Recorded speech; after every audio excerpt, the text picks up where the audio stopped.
When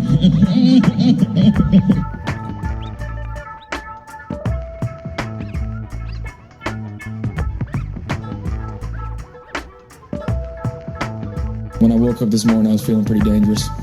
Woke up feeling dangerous. Woke up feeling dangerous. Woke up feeling dangerous.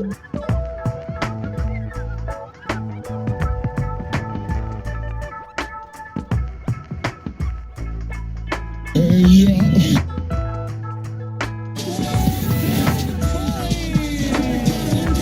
Oh my God! Oh! Shut it down! Let's go home!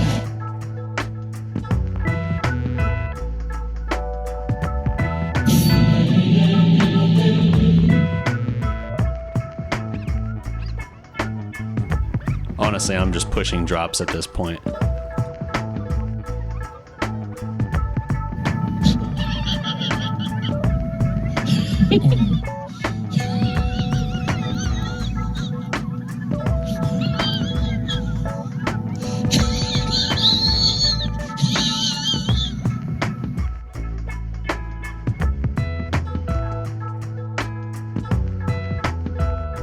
I've apparently lost sight of this particular drop, but mic check 212, bitch. What is up, guys? This is DDP. I am running solo today, actually, because I was not able to schedule any. I think he's about to go on vacation, like Dubai or something. So that's a pretty intense vacation there. But yeah, I wanted to jump on here and follow up with what I thought was an interesting discussion that we launched in the community forum on the Prospect YouTube channel the other day. Obviously, you saw it from the title of the video. You see it from the graphic, damn it, wrong thumb, behind me. I want to talk a little bit about the Mavericks starting five of the last decade. Basically saying 2010 to now. I know it hasn't been an actual full decade, but let's just roll with it like this because I feel like this is an effective enough way to go about it. First in the house, Gle, what's up? Kimbo Honia, what's up? Devo for show, what's up? You were not first, in fact, but you were a cool third. Let's see here. Jason Bryant, what's good? Abraham Young. Riley Tracy, Kevin Hoffman, I see you. What's up? People sleeping on the unicorn. Yes, sir. Yes, they are. Now, you might be wondering why I'm running the Foley, don't even know my own show title. The Feeling Dangerous layout. No special reason on that. Basically, just anytime I roll solo, I like to throw up a different look for the studio. So, until I get my actual studio, it can build out a legitimate one like this.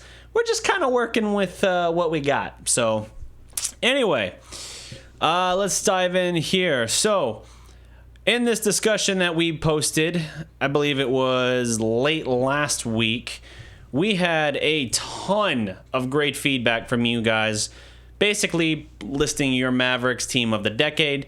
Some people, I will say, didn't quite catch the of the decade part, and you saw a lot of guys listing people like Michael Finley, and hell, I think I saw Rolando Blackman listed in there. Nah, not quite what I had in mind, but you know what? I like your spirit. I like the discussion. Let's see here. So the post had 27 comments, 39 likes.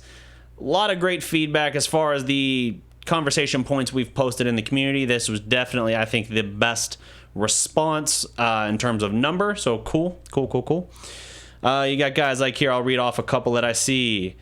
Gabriel Paulin talking about point guard Jason Kidd, shooting guard Luka Doncic, small forward Dirk, power forward Porzingis, and at center Tyson Chandler with a sixth man, which I had as bonus points, bonus credit, whatever you want to say. Extra credit, there you go. I haven't been out of school for a while. JJ Barea. That's not bad. The only issue that I kind of run into with some of these is you can see how people are a little quick to only point to the championship roster. And for understandable reasons, right? You got one team that won it all. That's not only going to have like a little nostalgia pop for you, a little, but also they're going to have probably your best collection of players, and that was a very well-rounded team as well. You could make the argument that of the non-championship roster players, Luka would fit into that. And you got a good argument, but here are some important parameters, right? If we were to approach this discussion from a viewpoint of, if you were to view it from the stance of tenure, so how long they were with the team, or their body of work with the team, meaning Jason Kidd, yeah, he had some great years with the Mavericks, but no question, breaking fourth wall by clipping my hand out of the frame. No question his best years, his prime, were spent with the Phoenix Suns and the New Jersey Nets. Yes, New Jersey Nets. Brooklyn was not the first place. So, you never know. Some people who follow the page might not really remember when they were the New Jersey Nets. It happens. So, with that being the case, you get into some wishy-washy areas where it's like, okay, if those are the parameters, then Luka might not fit because Luka, as great as he is, has 1 year of service under his belt. But if you were to go on their talent overall as a member of the Mavericks, Luka's ability in that 1 year, does that put him into that discussion? Possibly. For me, again, going 2010 to present, not all time. That's a separate discussion I want to do more research on and actually do that show with Annie so I can go into it deeper. For my point guard, yes, I'm rolling Jason Kidd because what other point guards do we have since then? We have JJ Barea, who I love as a six-man candidate. Monte Ellis played shooting guard for us, not point guard. We have Devin Harris. We have a bunch of players who have played point guard, obviously. In the meantime, I'm just listing off the standout names. You know, I'm not going to talk Darren Collison or, who was it? Was it Armstrong? We had someone. Oh, Brad James. Mike James. Mike James? Mike Jones? Mike James. Mike James. We had a lot of point guards after Kidd left. Kidd was here, I think, one more year after the championship and then moved on. A lot of those guys moved on quickly. Kevin Hoffman points out O.J. Mayo. Yes, for about half of one season, O.J. Mayo made me believe he could be one of the future building blocks of the franchise. If you want to look at my oldest and worst cold take of all time, and the only reason I own up to all my cold takes. The only reason I have not shared that article is because the site I wrote it for is now defunct, and I have no ability to get it back. But yes, I did write an article. I think it was early in the year, too. I got way hyped on that. I was a young lad of probably 22, and I jumped on that bandwagon quickly when he dropped like 40 or something in Houston. Definitely made a mistake on that front. But yeah, O.J. Mayo, he was good for about half a year, and by the second half of the year, fell off a cliff and pretty much vanished off the face of the earth altogether. I know he had a brief swim in Milwaukee after that. I don't know where he is. I think he pretty much, there was some article like a year ago that he just basically fell off the face of the earth. And don't know where you are, O.J. Mayo. Where do you go when your NBA career is over and you've been banned for, I think it was PEDs? Something like that? I don't know. I could just be slandering the man, but I know he was suspended indefinitely for something. Another example, moving on from point guard, as I just got completely pulled off into the wilderness there for a moment. At shooting guard, this is tough. My heart, my soul, my second favorite Maverick of all time, of course, Dirk is the GOAT, is Jason Terry. Jason Terry is the reason why I wore number 31 in high school. Didn't get to wear 31 in middle school because, Terry came in 05-06. So yeah, I was still in middle school at that point. Reason being in that case was that I was the tallest kid on the team still, and so my jersey number had to start with something with like, I think the lowest jersey number I could get was like 47. I couldn't even get the Dirk number for some stupid reason. Jason Terry, though, for me, I'm also adding another caveat to this. I'm also considering fit, not just their ability. I'm not worried about their tenure because I think you get into a sticky situation then where you're like, well, Kidd was only here like one more year post-title. Terry was only here like one more year post-title. You know, how are we looking at this? How does this look? It gets sticky. So I'm going to say Jason Kidd is my point guard. Terry is my second favorite Maverick of all time. However, I am going to put him where he is at his best Jet is my sixth man. So I'm going to put this thumb over here. Thumbs up. If you know, you know. And, yeah. So we got our point. We got our sixth man. At my 2, there are a lot of great lineups here. I saw people putting Luka at the 2. I saw people, and the only problem I have with putting Luka there is you're losing a great defender in Sean Marion, who deserves a lot of credit. Deshaun Stevenson's another dude that was integral to that championship run. Ruff even points out the infamous "Hey LeBron, how's my Dirk taste?" I wanted that shirt so bad, never got one. But that is my jam for sure. Deshaun Stevenson was the right kind of crazy for that championship team. At my 2, you know what? I'm going to roll the dice and I'm going to say, because again, I'm talking fit, give me Luka at my 2. I know Luka plays anywhere from the 1 to 4 in a Carlisle lineup, probably size-wise would fit more of a traditional 3 or a point forward. But you know what? I'm intrigued by the possibility of 2 floor generals with the kind of basketball IQs that Jason Kidd and Luka Doncic could have together. Now, Luka can score from anywhere. I am a little curious to see how that would fit just in terms of playing off of one another. Kidd, it's not like Kidd is a dribble the ball into the floor, dribble a rut in the court as he looks for something to do kind of point guard, at least not in his second swim through Dallas. So ball movement was the key for that championship team, so Kidd didn't just dominate everything the way that Rondo wanted to, the way that Monte Ellis kind of did when he was here. I love Monte, but the reason I don't put Monte as my starting shooting guard or my sixth man is simply put because he is a guy that needs the ball in his hands. Monte Ellis and Luka Doncic would not have worked well together. Prime, and I'm talking prime Monte Ellis. Give me 2013, 2014 Monte Ellis for that first year and a half. Basically, he was here before Rondo came in, and even Monte Ellis tanked and then basically disappeared off the face of the earth as well. He went to Indiana. He was there like 2 years. Now he's trying to do a comeback. He's been gone a while. Good luck to you. I don't see it happening, but hey, loved you when you were here for that year and a half. What's up, guys? So yeah, Kidd, Luka, fascinating. At my 3, yep. Clip the mic. Guys, let me know if I clip the mic or anything like that, if I get a little too close and sensual. But at my 3, I'm going to go with the Matrix. I need that defense. Kidd has great defense at the point. Luka, he averaged 1.1 steals last year. That's nice, but he still needs to work in terms of, his lateral speed. Not so great. I don't know how much he can improve in that. Part of that's just limitation, I think, physically. But you can improve on some basics and some basic fundamentals in that area. But Sean Marion locked it down everything that year. And he was great for another basically year and a half. You look even at that Mavericks team in, I just detailed it, 2013, 2014 season. In the 2014 playoffs, the 1 seed Spurs go against the Dallas Mavericks team that just barely crawled into the playoffs. Crowther, sorry.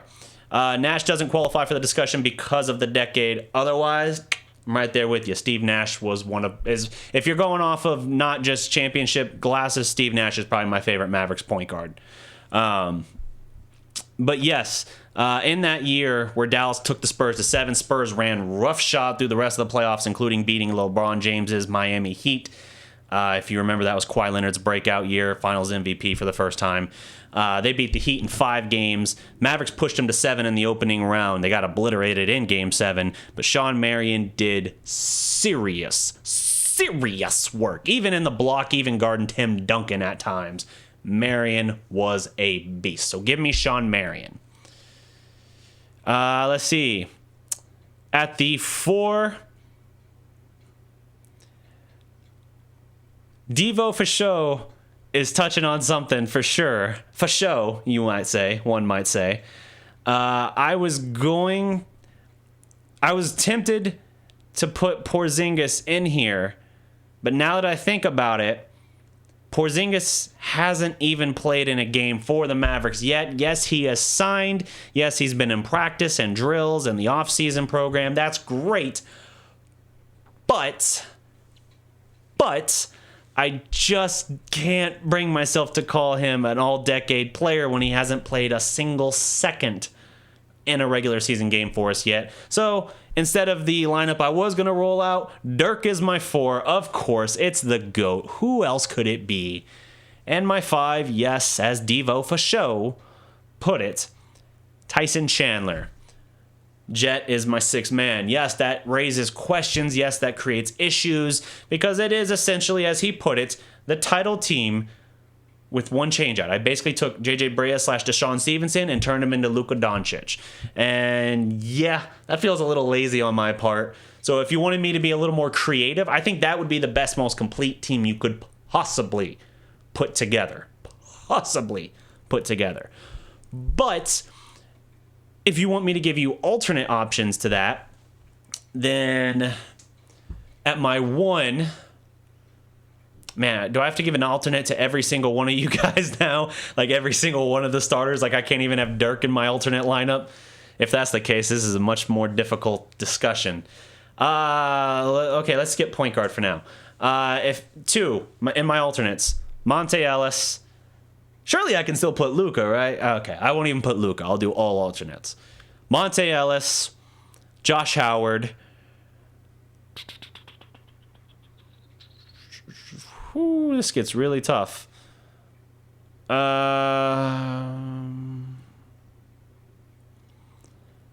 the excitement factor, I'd still be interested in Dennis Smith Jr. as the point guard. Because, again, it's a very shallow pool. But I'm going to say, you know what? Let's make... give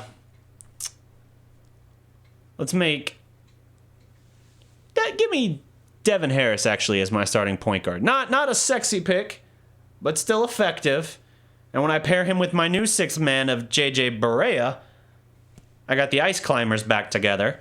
So you got that discussion there. You got Monte Ellis, you got Josh Howard. So now I just need my 3, 4, and 5 because I did the 6th man already.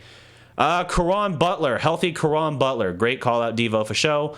That's, we were talking about how good the title team was. Dude, Caron Butler was days away from returning to that team, and that team would have been insane.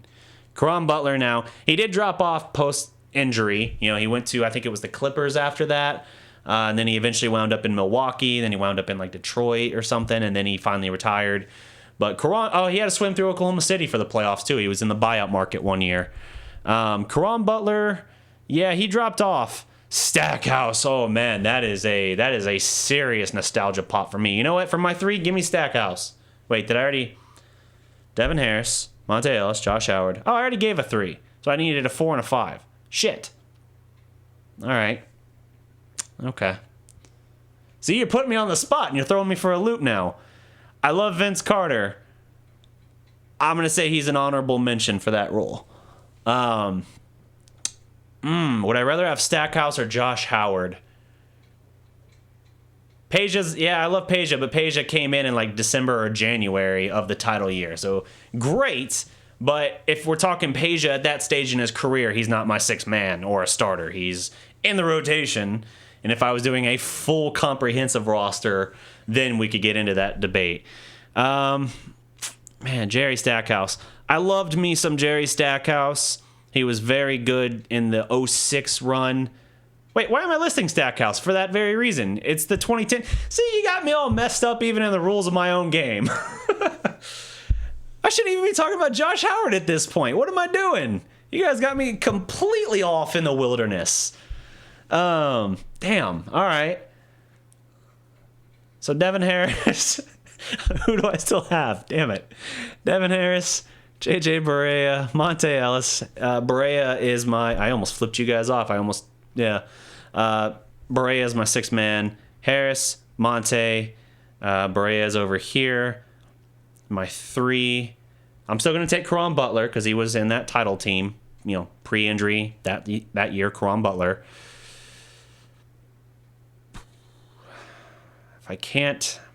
If I can't take Tyson or Dirk, this gets stupid difficult. Brendan Wright and the Batmobile. Yeah, I feel good about that. I'm going to cheat and say Tyson Chandler on his second swim through. That's what I'm going to do. Not 2011 Tyson Chandler. I'll settle for 2014 Tyson Chandler. I have decreed it. Decreed. Dan Pierre was also pre-2010 Hands of Stone. He was, at the time, the best center we'd ever had. But, yeah, Dan Pierre, about a year into his 5-year... I talked about his contract in a video I did on the channel a while back. About a year into his 5-year deal, we were like, ooh, that is not so good. It has been rough since the championship. Dallenberg and Stoudemire were great. Sammy D was kind of to me. He was just a fill in the gap. I mean, yeah, he was part of that 13-14 club I mentioned earlier. But still, I liked Dwan Blair when he was here. I really liked what he brought to the team in that series. Pizza hands, nice. Stoudemire Amari, he was kind of done at that point. You know, we had all kinds of guys coming through here. JaVale McGee. How do you not put Rondo? You love him so much you have his jersey. Glad, do you want to lose your mod squad? I cannot wait. You guys talk about how you can't wait for the season. I can't wait for the damn season so I can take this stupid jersey off every time I do a live stream about the damn Mavericks. Dwan Blair, yeah, I mentioned him. Jan Mahimi, yeah, Chris Kaman. Oof, I did not like Kaman. Brandon Haywood. Yeah, Haywood, man, when we made that trade, that was part of the Caron Butler, Deshaun Stevenson, Brandon Haywood deal for Josh Howard. I was like over the moon. Because I had already seen them go up against LeBron in the East, you know, for the Wizards for a couple of years at that point. So I looked at that and I was like, dude, you got 2 starters and a bench guy basically for Josh Howard, who had kind of dropped off a cliff at that point. And I think like 5 games into his Wizards career, he tore his ACL and he was never the same. Dude, I understand you can't ever say like, well, hey, if he had stayed, he would have had that same kind of injury and his career would have ended anyway. You can't say that because, you know, it's a butterfly effect. Put a different guy in a different situation at a different moment against a different opponent, it's not going to play out exactly the same. So we'll never know, just like we'll never know how good that Mavericks team could have been in 2011 had Caron Butler not torn his patella tendon and then freaking relocated his kneecap, popped it back into place while he was still laying on the court, just because he's psycho like that. If he hadn't done that in the title year and he had been able to play, that Mavericks team got off to like a 24-5 start, which was the best start in franchise history through 30 games, I want to say. I guess I'm mathematically suggesting 29 games. But they wound up being the 3 seed. Who knows how good that team could have been? Like, they won a title, so I'm not complaining. But who knows? I mean, maybe that changes things in the perception of the following year. Butler was going to be a free agent, though, as well, so I guess maybe not. Damn, didn't even remember we traded to the Wizards. Yep, Stojakovic, Brian Cardinal. Yeah, the custodian, man, all the dirty work. But again, if we're talking starting 5 and a 6th man, then it only makes sense for Brian Cardinal to be my starting point guard, shooting guard, small forward, power forward, and starting center. Brian Cardinal can do it all. That's why he's the custodian. He cleans up all of your trash. So, Brian Cardinal, I love Peja, but again, he came in December, January of that year, and he literally retired after winning a ring. He didn't play another minute after the championship.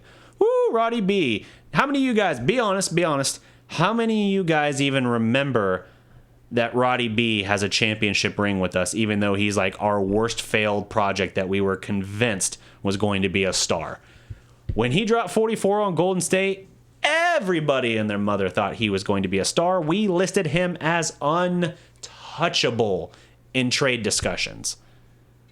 Hurts to miss that one, although not so much because they did win a championship, but still, I wonder what we could have gotten if we had moved Roderick Bobois. Let's see here. Peja, yep, love me some Peja.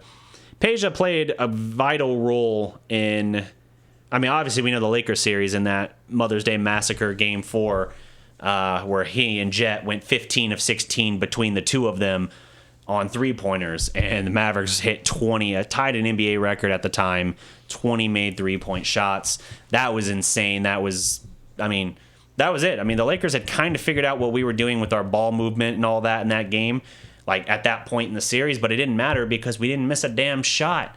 Jet Jet went something like 9 of 10 on threes, and Peja went 5 of 5. Yeah. Or I guess 6 of 6, because you added together, they were 15 of 16 from 3, which is insane. You've never had, I still to this day don't think you've ever had an NBA playoff game where 2 teammates made 15 3-pointers between them, let alone 15 of 16 shooting. I'm not a calculator. Somebody tell me what that math is. You know what? I got a calculator. I am not myself a calculator, but it occurs to me that I have a calculator. That is 93.75%. Whew. That is intense. Marquis Daniels better than Bobois. Well, you know what else Marquis Daniels was? An undrafted free agent. Now, I'm not saying for show, but I see a little bit one of our new players here for the Mavericks. I think maybe Reeves I think will get the other two-way contract. We already know one went to Antonius Cleveland, but I do think that there have been some comparisons made for people pointing to, and I think this was of Roby at the time, but people kind of talking a little bit about Marquis Daniels as a comp, which I would like for Roby. I mean, for that spot in the draft, that's a pretty solid pickup. And although he's rough and raw, and I'd rather leave him down with the legends this year, I am very much intrigued about the possibility of bringing him in down the road. Of course, who knows, R.I.P. Costas, R.I.P. to Daryl Macon. Daryl Macon that bacon. I know that was Max's guy. But a lot of turnover in the roster. Vince Carter. Vince Carter is, if I'm given an alternate lineup, I've already given my 3 and my 6th man. That gets very tough. It's really tough when you consider this. You could argue Vince Carter should be there over Josh Howard.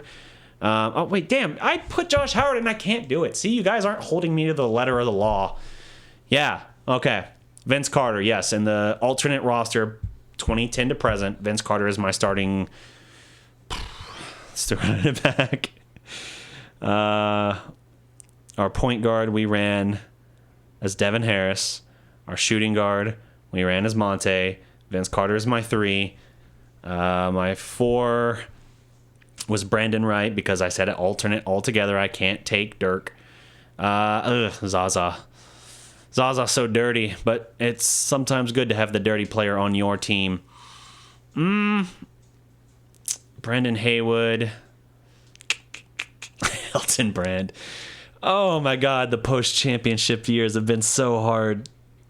Oh man. It's been a grind. I'm so glad we have exciting Mavericks basketball now and actual promising talent.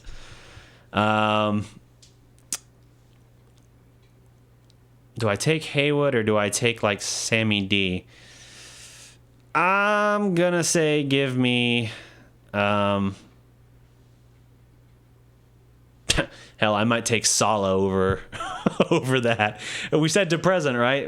And Sala's played for us. I can't, by that logic, I can't take Boban and I can't take KP. So something like that, yeah. 2010 or 2000 to 2010. That is a hell of one to do. Holy shit. Okay, I'll entertain this one as well real quick before we do that. Like I said, I want to do the all-time at a later date. I want to do that with any Perkins. Let's see. So my starting point guard. Ooh. I love me some Steve Nash, but when Steve Nash left in 2004, I know his next 2 years were MVP years. His absolute prime was reached at that point. He still wasn't a defender. He was a good floor general, but so was Kidd. But would I rather have... Man, that's the part that's tough about these discussions. You can't just say who you'd rather have. It's almost like you have to justify what year or what version of them you want. So in this discussion, I can't just say Nash because, hey, he was MVP twice in that range. I have to say,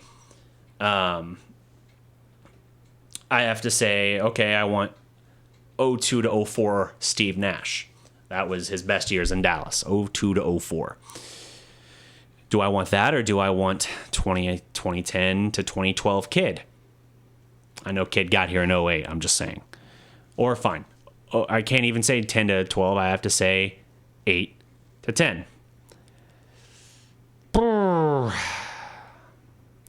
I love me Steve Nash. I love me some Steve Nash. But give me Kidd. Give me Jason Kidd. Because at 38 years old, Jason Kidd was still playing hellacious defense in the NBA playoffs. He was going against Russell Westbrook. He was going against... He had to guard Kobe Bryant a lot for the Mavericks as well in that Lakers series. I know, obviously, Matrix took a lot of that, but he still drew a lot of tough matchups. He had to pick up Dwayne Wade in the finals at times. Like, he drew a lot of tough assignments, and even at 38 years old, he was a baller, and he locked them down, or at least held them in check reasonably. I know Wade would have been, if the Heat won in 11, he would have been the finals MVP, but still, I look at it that way. So give me Jason Kidd, and by that metric, I'm probably going to cheat and say Nash is my favorite for sixth man, even though that's something he never was asked to do, but we'll see. My shooting guard from that window. Give me Michael Finley, man. That might be a nostalgia pop for me, but give me some Michael Finley. Yep, from 2000 to 2010. That's my guy. Let's see. At small forward in that roster, that's where Josh Howard could really interject there. And there were some great players in that window too. Because you're saying to 2010, which means Karan still gets in the door because he showed up the year before. Yeah, Kid made the better basketball play for sure. Nash was a little bit more, almost like a gunslinger point guard. Ooh, Nick Van Exel as my sixth man. That just excited me to remember that he would be back in that discussion. Damn it. Can I really keep Steve Nash off the list entirely? Oh, sucks. Okay, so my small forward at that point, Josh Howard. My power forward, no doubt, Dirk. Let's see. So my five, I mean, if it's to 2010, we almost gotta think about this, because an NBA season is 2 years, right? Like, it starts during the end of one year on the calendar and the start of the next. So when we say 2010, are we saying it has to cut off at the 2009-2010 season? Or am I allowed then to say, hey, Tyson was already on the team in 2010, but they won the title that following calendar year in 11. Same season, though. If I can have Tyson, I'm giving you Tyson as my best center. Dirk, Tyson. Oh, man, but if I do that, that opens a lot of doors, because then I'm like, okay, I still would rather have Sean Marion than Josh Howard.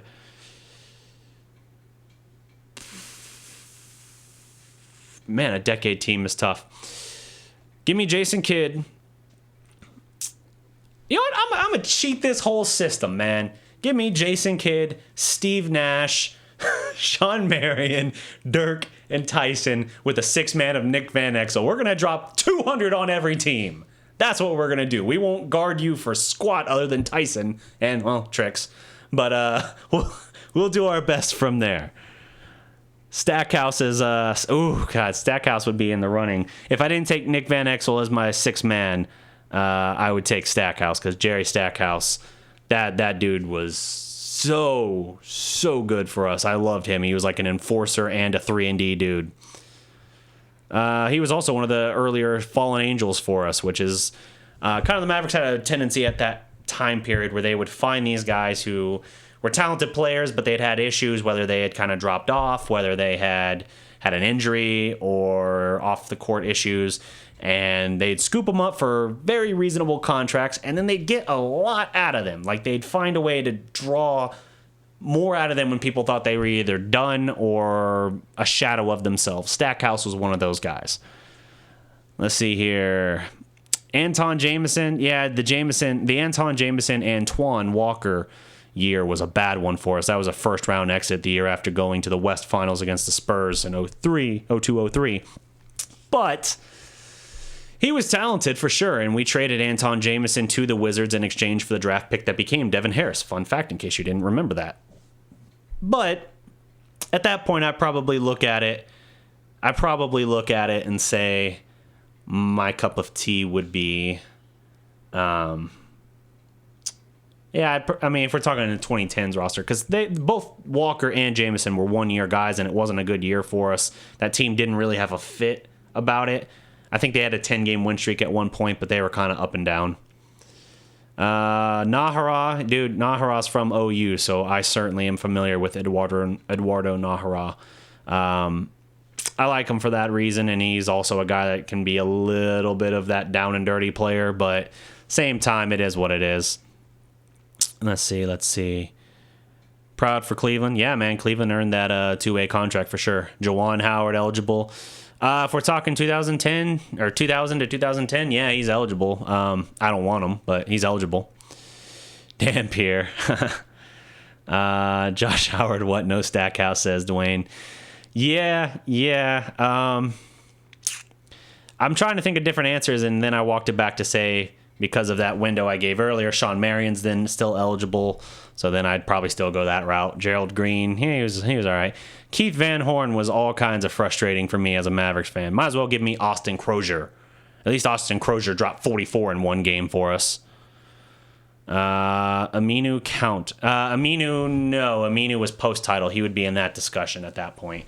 For those who might have only joined within the last few minutes, we did the 2010 to present roster. And then some people started throwing out hypotheticals of like 2000 to 2010, or I think at one point I gave an alternate roster where I tried not to give just a bunch of guys from the title team. So it gets into that. Devo for sure, you Boomer Sooner. Hell yeah, man. From Norman, Oklahoma. Absolutely Boomer Sooner all day. In fact, that's one of the main reasons Innie and I are at odds at times, because he's a Longhorn fan, so... We go to war every October. Van Exit over Terry. Oh, man. Rough Reven. I'm trying to give different answers. I know Jet was here, obviously, during that. Jet we brought in as a free agent signing from Atlanta as our response to losing Steve Nash, and I love Jet to death. I loved Nash to death. But... Van Exel in that one playoff run, you could argue, I mean, that was probably the last real great stretch he had, but Van Exel outplayed Steve Nash for us in that 02-03 playoff run, in which we got to Game 6 of the Western Conference Finals against the Spurs, the eventual champion Spurs, despite losing Dirk in, I think, Game 2 to a MCL sprain. And if you heard Dirk talk about it, this was a huge clash between Donnie Nelson and Mark Cuban, because Cuban wanted Dirk to play. Of course, he wanted to have the best chance to win a championship, and Dirk was telling him, hey, I can go. But Nelson looked at Dirk, and he had him go through, walk through and all that. He had him go through kind of the shoot-around. And on the day of Game 6, Dirk said, I felt okay during those moments, but then when I returned to the bench and kind of sat for a minute, as soon as it was time to get up, I felt how sore and tight the knee was. And I realized, it's probably the right call for me not to go. And, Dirk never had a major injury in his career. Yeah, I know he had, like, the heel and the ankle late in his career. He had some knee sprains and ankle rolls here and there, but he never had, like, a torn ACL or MCL or anything like that. If he had gone and played in that game, who knows? That might have happened. He could have pulled the Kevin Durant, returned early, and then suffered a devastating injury as a result that could have changed kind of the trajectory of his career at that point. So that was the first nail in Donnie Nelson's relationship coffin with Mark Cuban. And then it spiraled out of control when, after the following year, Mavericks get bounced in the first round. The Mavericks then do not extend Steve Nash. They don't make the real offer for him that Phoenix did. At the time, I think Phoenix gave him a 4-year, $65 million deal, which was big money at the time, and Nash was already 30. Mavericks already knew about his back issues and all that, and Cuban basically thought, we'll give you like 5 or it was either 4 or 5 for like 25. I mean, it was significantly less money. And Nash even got the offer from Phoenix, who drafted him, by the way, came back to Mark and pretty much said, hey, I want to stay, but are you willing to match this? Maverick said no. Steve went, and then he won 2 MVPs back-to-back and bounced the Mavericks in the playoffs in the second round the first freaking year. That was so painful for me to watch. And I can't blame Steve. Even then, I knew I couldn't blame him, because I was like, dude, we offered him how much? Bro. At that point, once Nash was gone, Donnie was done with Mark. Mark had his gripe with Donnie before that. Donnie Nelson. I should say Nelly, not Donnie. Don Nelson. Donnie Nelson is his son, president of the basketball operations. Yes. We traded Van Horn 19 years after he retired. He was part of the Jason Kidd trade. He unretired just to make the money work and then retired again. It was greatness. But yeah, they had that was it for the relationship between Nelly and Cuban.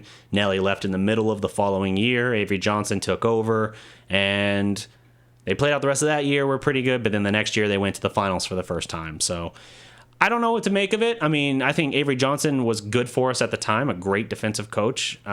Avery, I think his problem was in the X's and O's and composure at times. Avery, he got out-coached and kind of lost his shit in the 06 finals when things started going downhill, and it took what was already a bad situation and just made it a complete cluster F. So it is what it is.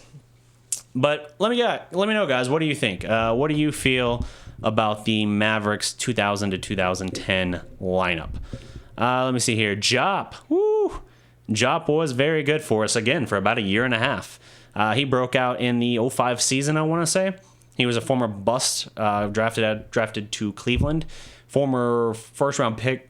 Might have been a top 5 pick. I don't think he was like top 3, but he might have been top 5. Rafe LaFrentz was another one of those contracts, a big promising big man. Big promising big man. A good promising big man is what I meant to say. And he just never lived up to the contract we gave him, and we moved on from him very quick. We dealt him to Boston, I want to say, after that. Again, Dan Pierre and Rafe LaFrentz appear in a video I did on the channel if you want to look that up. It is it kind of gives my feelings away about the contracts, but it is the 5 worst contracts in Mavericks history. Both of them make the list. Don't worry, they are not the winners of the worst. They're not the top 2 or 3, but they're up there. Raja Bell, dude. Raja Bell had some talent. He was on that 02-03 squad as well. Let's see. Keith Van Horn frustrated the hell out of me. Sean Bradley. We don't talk about Tracy McGrady's jockstrap. We just don't. We don't talk about it. His 7'7" jockstrap. 7'6", 7'5". I don't even know. I think Bradley was 7'6", but he's still in the hospital recovering from that dunk from freaking Tracy McGrady in the, what was it, 05? It was the 05 playoffs, the year Nash bounced us. We went to 7 games against Houston, lost the first 2 games at home, then went to Houston, won the next 2 games, and we wound up winning Game 7 in blowout fashion. And we're a big part of why Tracy McGrady, as an actual contributor to his team, never got out of the first round in his NBA playoff career. It's interesting. People want to kick dirt at guys like Chris Paul and Russell Westbrook or Damian Lillard and say, like, in Chris Paul's case, hey, he never got out, until recently, he never got to the Western Conference Finals. He had never been. Or Westbrook, he can't win a championship by himself. Dame never got to the Western Conference Finals by himself. You got hold these guys to that standard. Tracy McGrady couldn't lead a team out of the first round of the playoffs. And the one year Houston finally did it, he was out for the year. And then later on, he joined the Spurs in 13? Yeah, he joined the Spurs in like 13 then. Was a role player that never played. They went to the finals.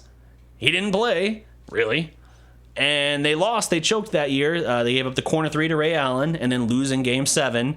And he wasn't on the team the next year. So T-Mac never got his ring. But the only time he was on a team with playoff success, he wasn't actually playing. Ridiculous. Like, his talent is undeniable. But man, oh man, there's got to be a conversation had on that about that dude never performing and lifting his team even out of the first damn round of the playoffs.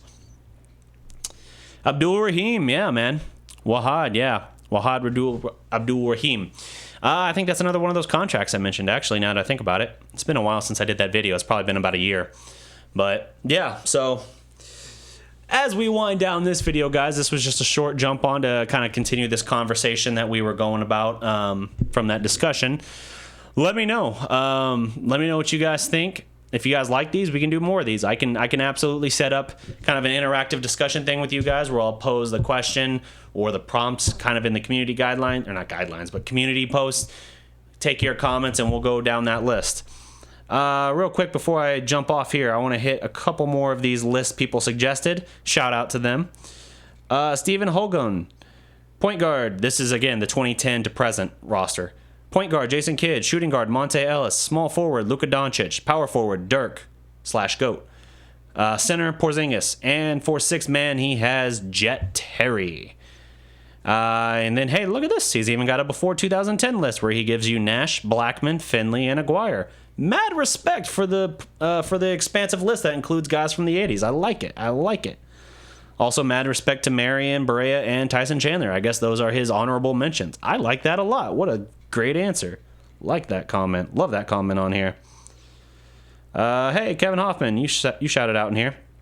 Tyson Chandler, Dirk, Marion, Finley, and Luka. Six-man, Jet, or Stojakovic. Finley for this prompt wouldn't work because he's more than a decade out. He left in he wasn't on the team in 06, so he left after the 05 season. But still, 04-05 season. But still, I respect it. Darren Williams. Darren Williams was, when you start getting into that, Darren Williams would have been a better answer for my starting point guard on my alternate unit. Instead of the just championship team plus Luka, when I give an alternate list and I said Devin Harris is my starting point guard. Darren Williams would have been a better answer for that. We need better guards this year, period. Yes, we do. He was made to be a partner on a super team. Meant to be. Yeah, he was. Let's see. Hit up 3 more of these real quick. This is Eric Anthony, Nash, Stevenson, Luka, Dirty, Chandler, and Jets. James Williams. Kid, Luka, Tricks, Dirk, and Chandler. Like it. Okay. This guy's trolling, but I respect it for how much of a troll answer this is.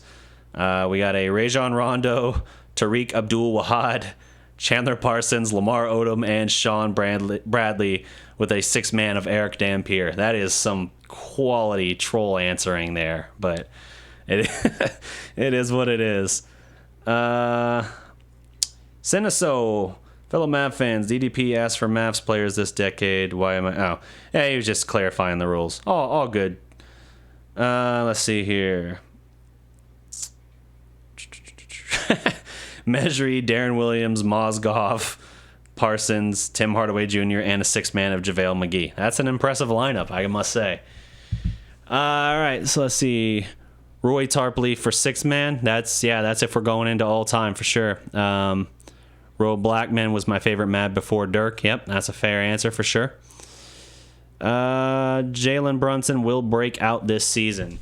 So that's going to be one of the things we talk about when we preview the season. Annie and I do. We're going to give a full scoop, make a new set of predictions. Somebody's going to have a new punishment, not the Rondo jersey. I'm not just going to recycle that, mostly because this will be burning in a ditch somewhere. But we will find new guidelines, and we will talk about all of that. But I'm going to wrap up this stream, guys. Thank you for tuning in. Stay tuned. I will be back for another Mavs talk probably Sunday. I don't know if any will be here with me. If he is, we'll roll on that. If not, we'll have something new to talk about as well. Again, for those who missed it, Antonius Cleveland got a 2-way contract with the Mavericks. In response to another move the Mavericks want to make, they waived Daryl Macon. And so now the other 2-way contract and a roster spot, I believe, is still open, with Isaiah Roby being in consideration. And more than likely, the guy that is the favorite is Josh Reeves. I bet Reeves probably gets that other 2-way contract, although he's earned the roster spot. I think maybe they give that to Roby, but we'll see. So, till next time, guys, that's going to do it for my time. And remember, every legend was once a prospect. Salute.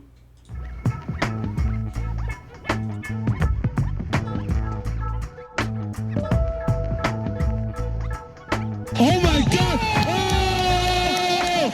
Shut it